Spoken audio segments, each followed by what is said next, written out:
A gente segue o Sport Center falando agora do Palmeiras. O Palmeiras terminou essa primeira fase mais uma vez com a melhor campanha do Campeonato Paulista, mas as coisas por lá não estão completamente tranquilas não. Vinícius Nicoletti tem as informações.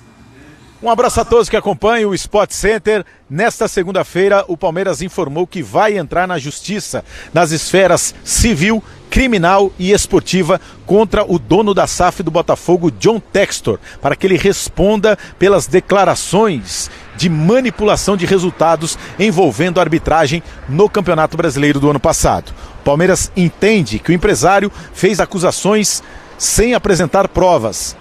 Textor afirmou ter gravações de juízes reclamando que não receberam as propinas combinadas.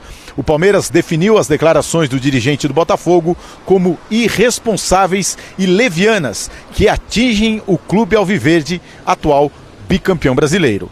O Superior Tribunal de Justiça Desportiva deu prazo para o dono da SAF do Botafogo apresentar as provas de corrupção na arbitragem brasileira.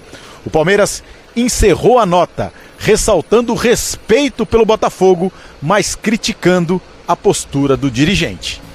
Palmeiras, André, sexta-feira eu conversava com o Zupac, porque a forma como eu abordei com ele é mais ou menos como eu vou jogar pra você. Quando ele fala isso na época, no calor do momento, eu lembro que, parece choro de perdedor e tudo mais. 3 meses depois, quando o cara volta, você começa a falar, não, ele deve ter alguma coisa, não é possível 3 meses depois ele voltar com essa.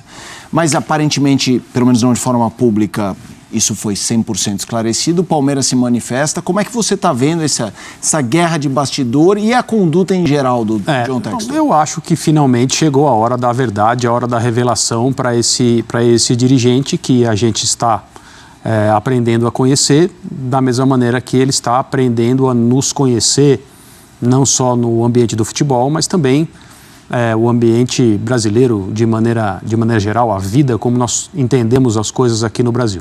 Então esse é um processo normal.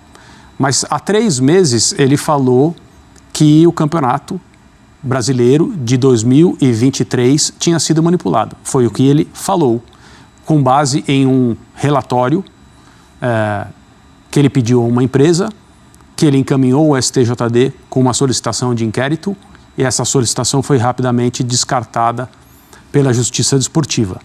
3 meses depois ele volta a falar nesse assunto, mas já começa a reformar algumas declarações dizendo que não necessariamente é a Série A, não necessariamente é o ano anterior e tudo mais, tal como a gente pôde ver aí. Então eu acho que é preciso entender quem é este dirigente, né? Na chamada era das SAFs aqui no Brasil, ele compartilha com o Ronaldo os rostos, né, principais desse momento. Mas o Ronaldo é uma figura completamente diferente dele. Tem o grupo que comanda o futebol do Vasco, existem outras SAFs, a do Fortaleza, que é diferente. São instituições com as quais é mais difícil estabelecer uma relação direta. Eu estou falando da opinião pública agora. Mas em relação ao Textor, é uma pessoa. Ele é o dono, ele é o chefe, né, de um clube com a história que o Botafogo tem, com a importância que o Botafogo tem. Então, até agora, as aparições dele, que são sempre muito peculiares, elas confundem em relação ao que a gente esperava. De um cara moderno, de visão de vanguarda, que teoricamente teria sido enviado do futuro para o futebol brasileiro, já que ele tem participação no futebol na elite, na Europa, e ele é um executivo americano. Então você só deveria esperar modernidade de uma figura como essa. Também pelo fato dele se apresentar desse jeito. Ele se apresenta como um agente da mudança que o futebol brasileiro precisa há tanto tempo. Mas outras atitudes dele são atitudes típicas de um cartolão brasileiro, como qualquer outro.